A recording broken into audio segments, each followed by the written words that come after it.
Hey, Commander, next time we touch down, let's try not to park the ship in a colony of mutant zombies. Just thinking out loud here. I like to know my crew. Mind if I ask you a few questions? I can see where this is going. You did it back. You want top of my class in flight school? I earned that. I can't have you on this ship.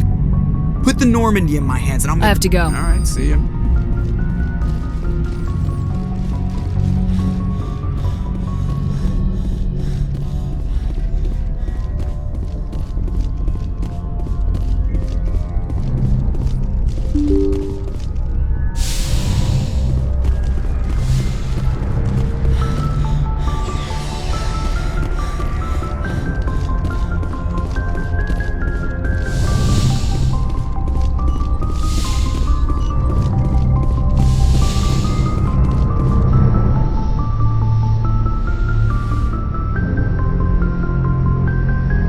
Commander, are you coming to check up on me?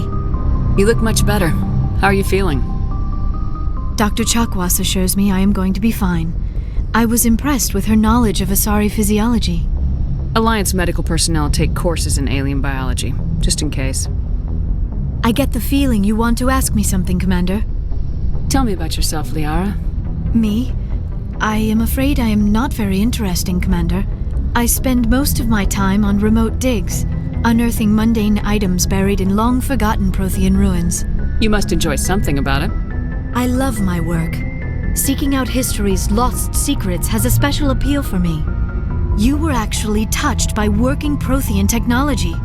That is why I find you so fascinating, Commander. I'm not some artifact you can take back to your lab, Doctor. I am sorry, Commander. I did not mean it like that. I am used to dealing with computers and data disks. I am not very good with people. I let my professional curiosity get the better of me. Please forgive me. Let us talk about something else. I should go. Goodbye, Shepard.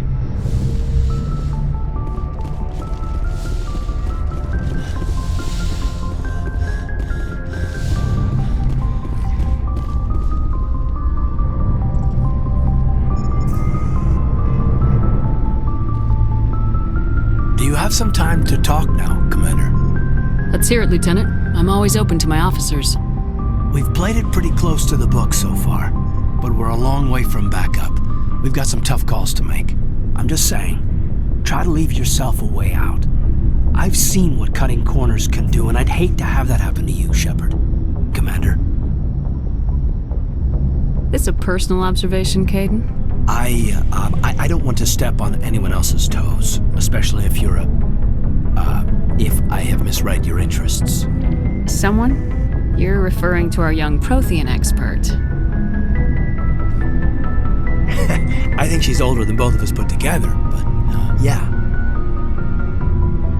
There's a lower deck rumor that she's, interested in you as more than a source of Prothean data. She's a very interesting lady. To my, tastes, but, I never claimed to be big on alien culture. My relationship with Dr. T'Soni is professional. All right, only a rumor, but you don't have to spend your off-duty time with me. Not if you don't want to. I'm tired of this, Lieutenant. I don't care if you have a problem with me chatting up Liara. It's none of your business. Yes, Commander. Just had some static on my comm. Got some signals wrong. It won't happen again. Anything you need, Commander? Just trying to get a sense of where the crew's at. Thoughts? I've wasted enough of your time for now, Commander. We'll have time for personal debriefings later. What's your opinion on the last mission? I'm glad there aren't many aliens like the Thorian. I don't think my stomach could take it. One of my cousins has an agribusiness. I was thinking of calling him. Maybe he can get some shipments into Pharos. I mean, now that they're cut off from the company. We'll talk another time, Lieutenant. Commander?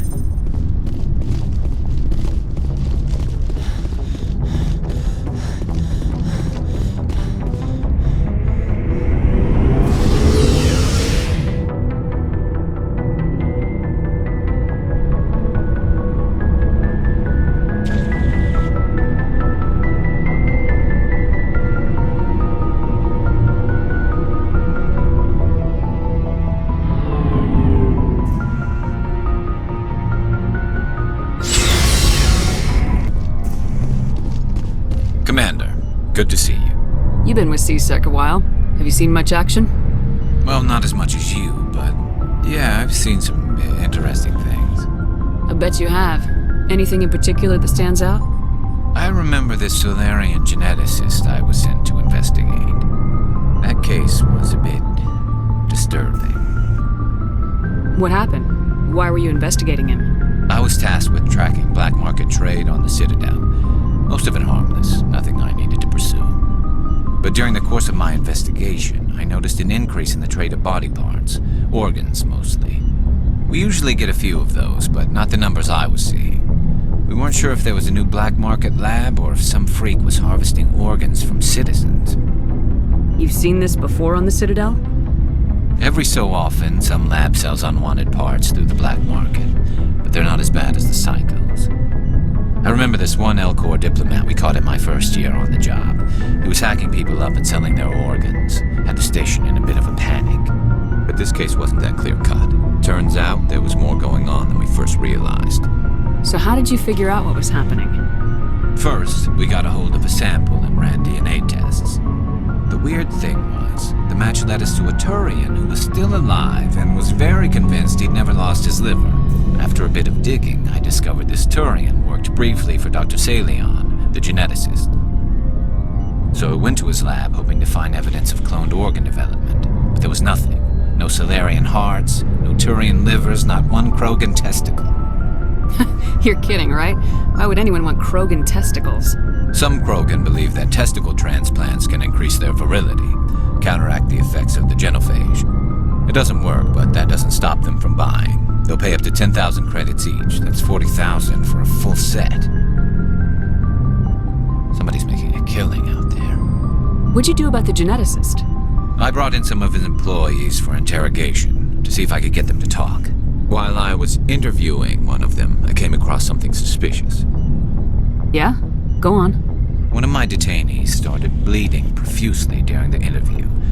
We offered to patch him up and he got frantic, freaked out. I ordered a full exam to find out what was going on. Our medics found incisions all over his body, some of them fresh. That was our big break. These people weren't just Dr. Salion's employees. They were test tubes, walking, living test tubes. He was growing parts inside these people? Exactly. He cloned their organs right inside their own bodies, then he harvested them and sold them off. Most of the victims were poor. He'd pay them each a small percentage of the sales, but only if the organs were good. Sometimes an organ wouldn't grow properly, so he'd just leave it in them. Most of them were a mess, but only on the inside, hidden so nobody could see it. I hope he got what he deserved. That's the worst part. We never caught him. Why not? What the hell happened? He ran, blew his lab, grabbed some of his employees, and headed for the nearest space dock. By the time I found out, his ship was already leaving. He threatened to kill his hostages if we tried to stop him. But you went after him anyway, right? I ordered Citadel Defense to shoot him down, but C-Sec headquarters countermanded my order. They were worried about the hostages, worried about civilian casualties if the ship was destroyed so close to the Citadel. I told them those hostages were dead anyway. He just used them to make more organs, but they wouldn't listen. Well, you can't get them all. No, but letting him get away like that. All they had to do was disable that ship, stop him from running. Maybe the hostages die, maybe they don't, but at least we stopped the bastard responsible for it all. If you don't care about the fate of those hostages, then you're no better than he is. You're just a terrorist with a badge. Yeah, maybe you're right. It doesn't make it any easier, but I see your point. Just wish I could have stopped him. That's all. Do you have any idea what happened to Dr. Salion? I sent out feelers from time to time, hoping to find something. I thought I'd found him a while back. He changed ships and changed his name to Dr. Hart, his idea of a joke, I guess. I told the military, but they weren't convinced it was him. I got the transponder frequency for his new ship, but I just can't get anyone to check it out. I'll check out the coordinates when I get a chance. I was hoping you'd say that, but Commander, take me with you when you go. If it's Salion, I want to be there when you find him.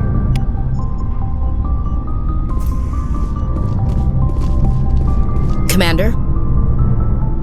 What's your opinion of the last mission? Gotta admire those colonials. That's about the worst place for a colony I've ever seen. Given the option, I'd get the hell out of Dodge. Do you have a few minutes to talk? One-on-one? Sure. I was just watching some mail from home. Oh, before I go, we saw Caden in a news vid about the Normandy. He's cute. Later, sis. Let's pretend this never happened.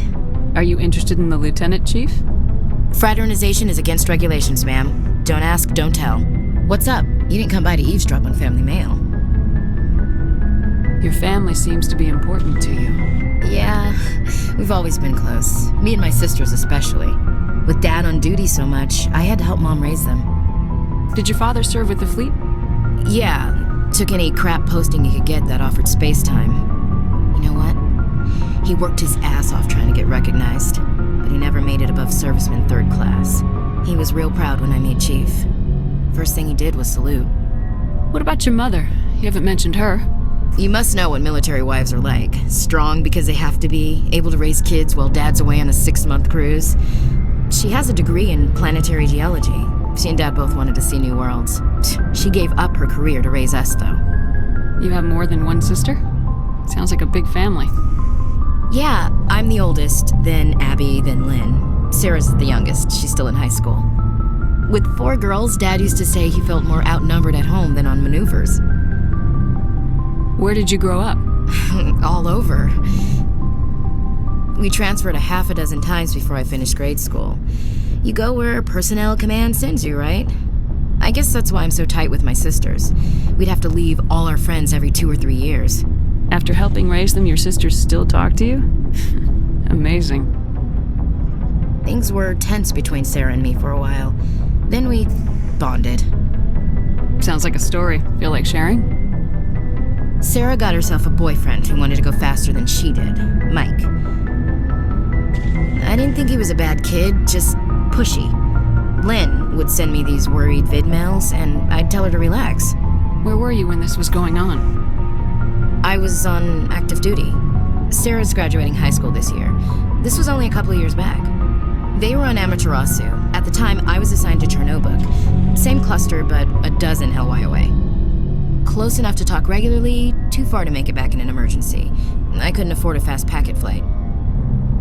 If he really liked her, he wouldn't be pushy. Yeah, of course. If he didn't ask at all, I'd wonder if he thought Sarah was ugly. Damned if you do, damned if you don't. Mike thought they'd go for a romantic walk in the woods, because he figured it was past time they did the deed. She levered Mike face first into a tree and left. Didn't have a scratch on her. Good thing Mom and Dad had us all learn some kind of self-defense. I took emergency leave and walked Sarah to school for a few days. Why didn't you tell the police? She said it wouldn't solve the real problem, and she and Mike would both become household names. It was a small colony. I said it was her call to make, that we should let her do it her way. Mom was pretty pissed about that. You said all of your sisters learned self-defense? Lynn did pistol practice, but didn't like it. She's kind of nervous. Sarah took Aikido. Abby decided to learn the sword. She always was a little weird. Likes big skirts and tops you have to tie her into. They do great things to her figure, though. So, what did you learn? One of Dad's friends taught me Marine hand to hand. You traveled all the way home to walk your sister to school. It was only a dozen light years, like a day's cruise. It's not like I was going to Earth or something. My last day out, Mike was waiting for us. Sarah had told her friends, so everyone at school knew what he did. He wasn't happy. I wanted to snap him in half, but Sarah gave me this look, this let me handle it, I need to do this alone look. She kept her cool, God bless her, as he screamed in her face. She just let him vent. Then he tried to punch her. I swear, she just flowed around him. Next thing I knew, he's face down on the sidewalk, and there's blood everywhere. He missed? When he swung, she wasn't there anymore, and he fell. She helped him stop the bleeding and had me call an ambulance. She told the paramedics he fell. Before they took him to the hospital, Mike touched Sarah's arm. I thought he was gonna end up on the ground again.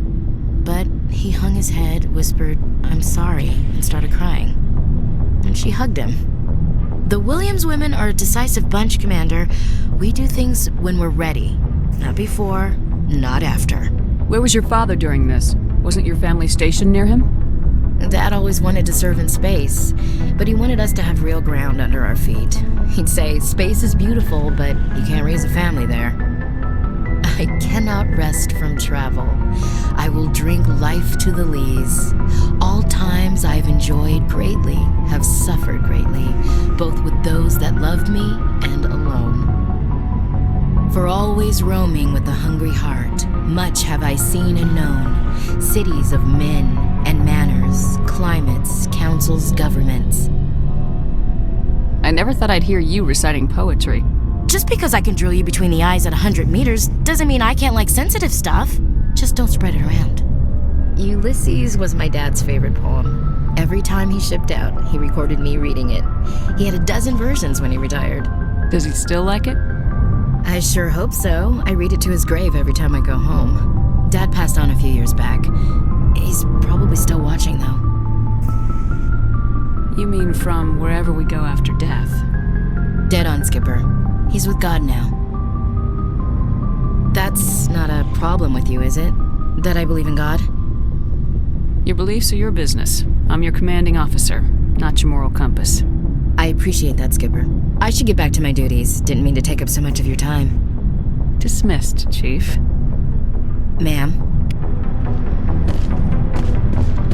What do you want, Shepard? Why did you become a mercenary? Lots of reasons. Such as? Such as, I needed to get out of our system. I needed to eat. I needed to survive. Why not stay and help your people? I tried to help. That's why I had to leave. What happened? I was betrayed. I was head of a small tribe. We were trying to restore order after the war, but the other tribes were against us. They followed Jared, one of the few warlords who survived the war with the Turians. But he was old, and so were his ideas. He wanted to continue the war. He wanted us to fight. Turians, Solarians, each other. It didn't matter who, as long as we were fighting. What did you want? I just wanted Jared to shut up, to stop his ranting. I wanted him to stop leading the tribes astray. But he couldn't understand how much things had changed. We didn't have the numbers to go to war. Even if we did, the genophage made sure we couldn't replenish our numbers fast enough. I told them all to forget about war. We needed to focus on breeding, at least for one generation. And for a while, we were getting through. Some of the tribes started coming around. I take it the warlord didn't appreciate that. No, he didn't. He arranged a crush with the tribes, a meeting on neutral ground. He wanted to talk. We met at the Hollows, near the graves of our ancestors. The skulls of our dead laid bare to remind us where we come from, where we all go. It's as sacred as any Krogan place can be. Violence is forbidden. Sounds like a trap to me. You must have suspected as much. I did. But when your father invites you to a crush, well, there are some laws that even we hold sacred. Jared was your father? He was. Until that day. We talked, but we didn't get anywhere. When it was clear that I wouldn't join him, he gave the signal. His men leapt from the graves of our ancestors like Krogan undead. The few that were loyal to me died quickly. I escaped with my life, but not before I sank my dagger deep into my father's chest. That is why I left, and that's why I'll never go back. You must have family other than your father. Don't you miss them? You're trying to make me cry, Shepard. I've got some unfinished business with my family, but that's all. What kind of business? Before I left, I made an oath to my father's father. I swore to recover my family's battle armor. It was taken from him after the uprising. What's so important about this armor? It's a relic. Useless, really. But it was worn by 5 generations of my family before the war. It's rightfully mine. Originally, it was taken by the Turian military. We weren't allowed armor or weapons after the war. Now, it's in the hands of Ton Actus, a Turian scum who collects relics from the war. He's made millions selling Krogan artifacts that were stolen from my people. He's got several bases where he stores his goods, all fortified and guarded. I just don't know which base has my family's armor. Just tell me where to start looking. I'll upload the data to your nav system. But Commander, I want to be there when you find him. So long, Rex. Shepard.